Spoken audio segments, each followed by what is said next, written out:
Morning children, welcome back to online class, and today I am going to take a class of class 7 SST History.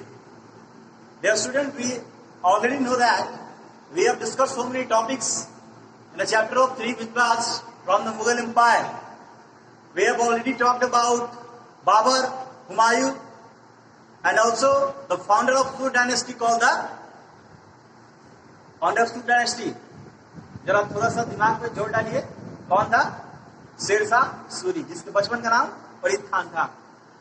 तो हम लोगों ने पढ़ा हुआ था कि कैसे कैसे करके बाबर ने अपना एक छोटा सा रिकैप देना जरूरी है, इसलिए आप अकबर के बारे में हम आज पढ़ने जा रहे हैं। हमारा टॉपिक है आज अकबर के बारे में, लेकिन अकबर से पहले एक छोटा सा रिकैप जरूरी है जो कि बाबर के बारे में है। बाबर कैसे कैसे उसने मुगल सल्तनत की नींव रखी। फिर एक किसी इतिहासकार ने कहा था कि हुमायूं एक ऐसा शासक था जिसने लड़खड़ाते अपने सल्तनत को संभाल लिया, क्योंकि अपनी सल्तनत के काल में जैसे कि बाबर ने अपनी चीजों को अपने बेटों में बांट दिया हुआ था, उसको फॉलो करते हुए हुमायूं ने वही काम किया, अपने भाइयों में सारी चीजों को बांट दिया। और जब मुगल सल्तनत के तख्त पर बैठा, फिर लगभग 15 सालों तक उसको घुमक्कड़ की तरह जिंदगी व्यतीत करना पड़ा, क्योंकि शेरशाह सूरी ने उसको हरा दिया था। तो आपको बता दें कि शेरशाह सूरी से फिर उसने अपना राज्य हासिल किया और आगरा से लेकर दिल्ली तक वहां का शासनकाल संभाला। इस तरह से 1556 में 1556 ईस्वी में बेचारा मर गया वो हुमायूं। और हुमायूं का मरने का जो मैंने कारण था वो आपको ऑलरेडी बता दिया हुआ कि हुमायूं जो है वह क्या था,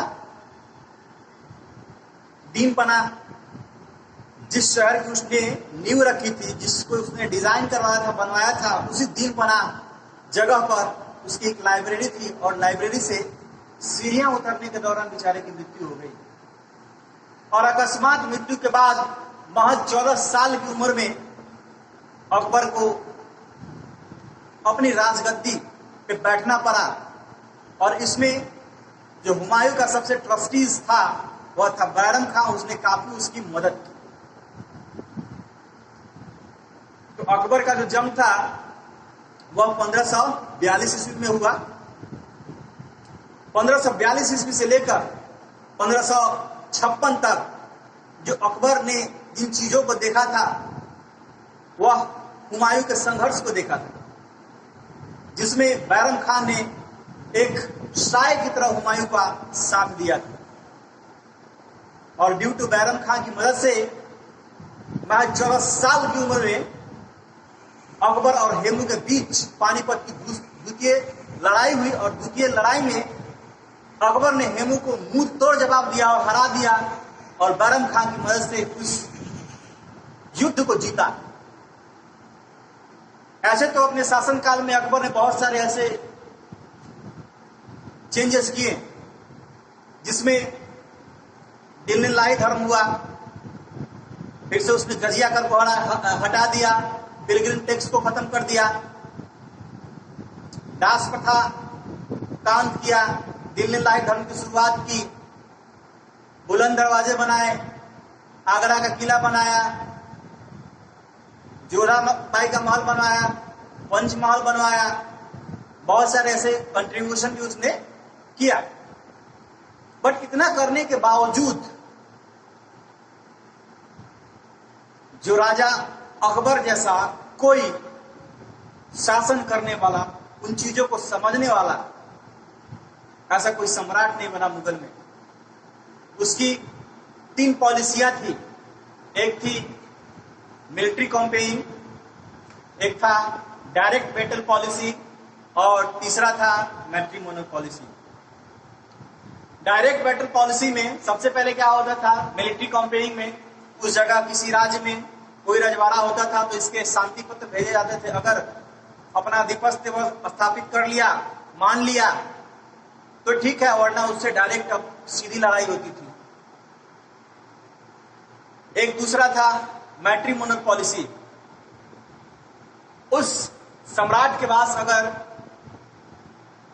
कोई चीजें जाती थी, भेजी जाती थी, प्रपत्र भेजा जाता था, अगर उसको अधिपत्य मानना है तो वहां की बेटी से उसको क्या कर लेता था, शादी कर लेता था। वहां के राजा की बेटी से उसकी शादी हो जाती थी।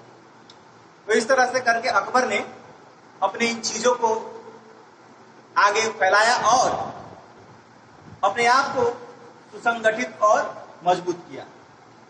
तो चलिए आज देखते हैं अकबर के बारे में। After the death of Humayun in 1556, Humayun के मर जाने के बाद 1556 ईस्वी में Akbar was become the ruler at only the age of 14। लगभग 14 साल की महज अवस्था में उसने क्या किया, अपने आप को राजा घोषित किया।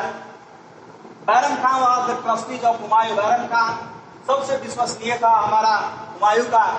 And he help Akbar to establish the Mughal empire. और मुगल एम्पायर को एस्टैब्लिश करने में उसने काफी मदद की हुमायूं की। Then after that he defeated him in the battle of Panipat, second battle of Panipat. First battle of Panipat किसके बीच लड़ा गया था, बाबर और इब्राहिम लोदी के बीच में।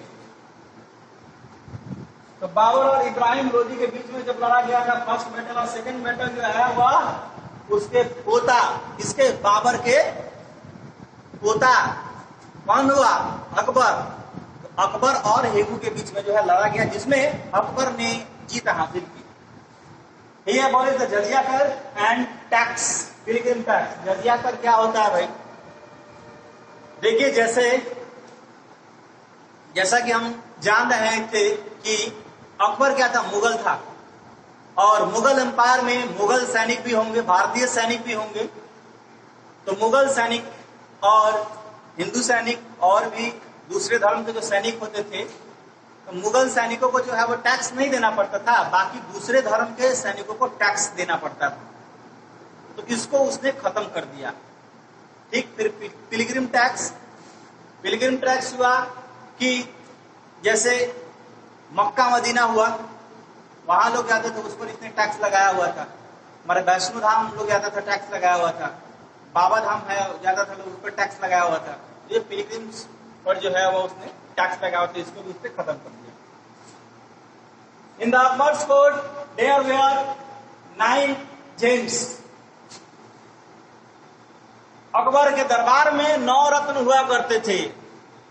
कितने रत्न, 9 गो रत्न हुआ करते थे। और 9 रत्नों में से जो सबसे बुद्धिमान था वह था बीरबल, जिसका ओरिजिनल नेम था नाम महेश दास, और जिसकी हर शाम वह संगीत सुना करते थे अपने कोर्ट में, वह था कौन, तानसेन,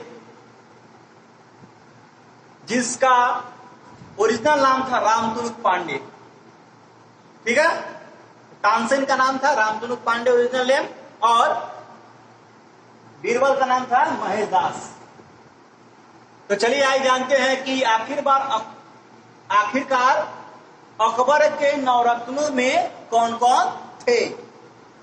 तो अबुल फजल थे, जिन्होंने आईने अकबरी लिखी।